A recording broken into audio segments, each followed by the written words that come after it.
May the words of my mouth and the meditation of our hearts be always acceptable in your sight, O Lord, our strength and our Redeemer. Amen. Amen. Amen.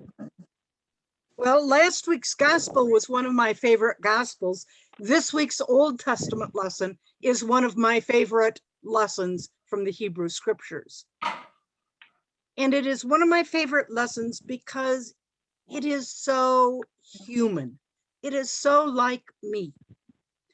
The Israelites sent into slavery in Egypt, abused, forced to work to the point of death, starved,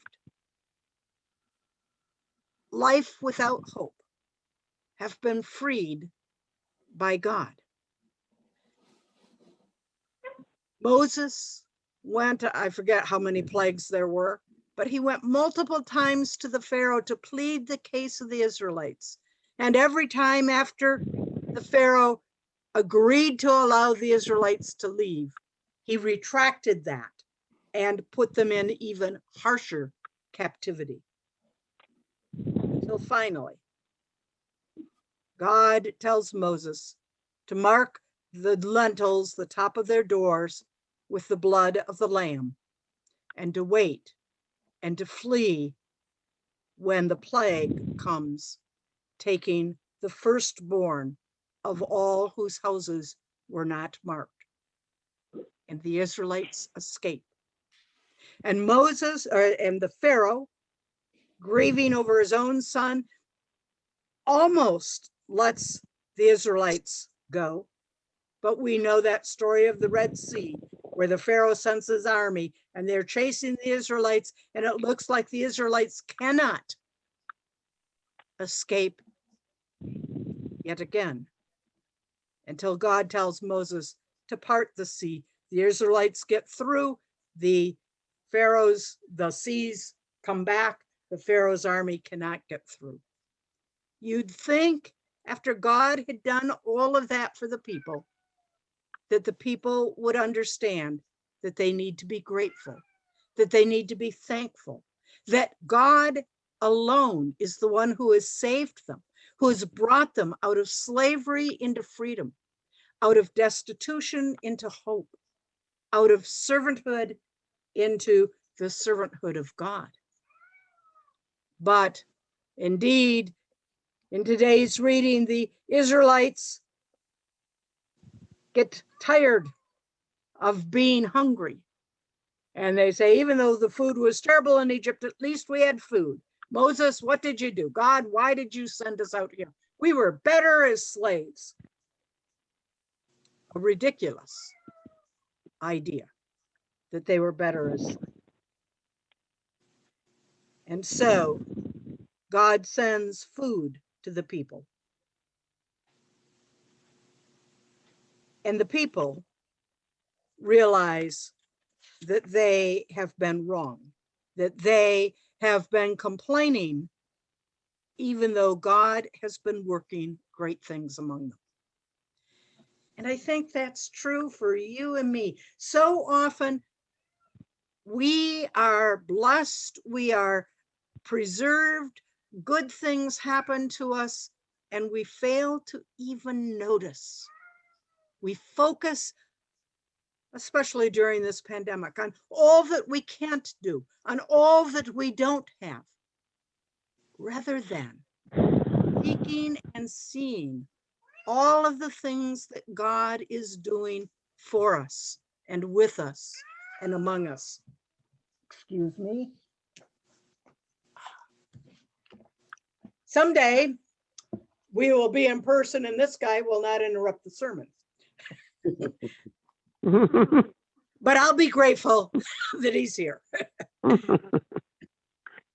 But that sense of being angry and upset with God, of focusing on what we don't have, instead of focusing on the gratitude of all that we do have, is what causes us to be discontented and causes us to fail to see all the good.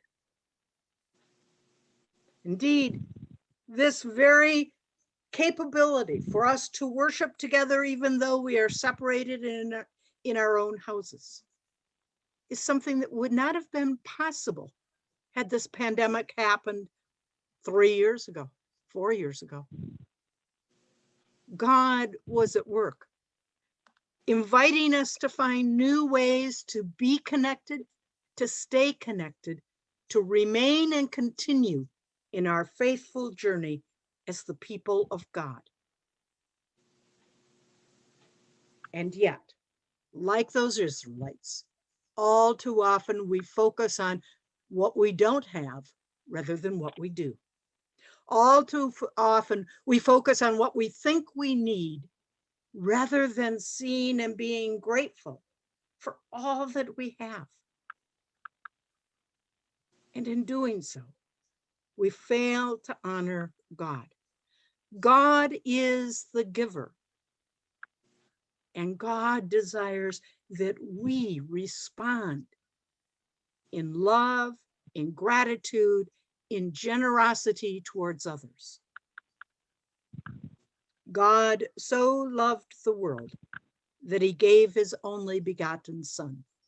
In that gospel reading from John, we are invited to realize that always God is acting for our sake. God is acting to preserve, inspire, strengthen us to be his servants in the world, not servants of a harsh, demanding, judging king, but rather servants of the one who loves so totally, so completely, so entirely that God gives even before we ask. God remains faithful even as we are unfaithful, always hoping, always inviting us to see all that we can be grateful for, to see all that we already have, not so we can respond to earn God's love or to earn God's forgiveness, but rather so that we can respond to show our gratitude and our hope to a world that desperately needs the message of hope and gratitude. And so, in this, our 4th week of Lent, a strange Lent indeed, we are invited to examine our own lives this week, to see where we are failing to see God's great work among us, within us, and for us. And it is as we learn to recognize and to see that loving God reaching out towards us that we are empowered to reach out towards others, to show them God's love as well. Not so that we may earn their praises, but so they may experience God's holy work in their lives as well as in ours. Amen. Amen. Amen. Let us reaffirm our faith in the words of the Nicene Creed.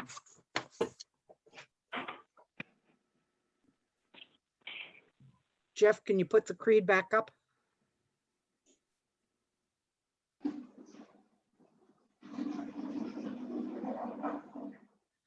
I think since I made you host, now it's saying that I don't have privileges to share.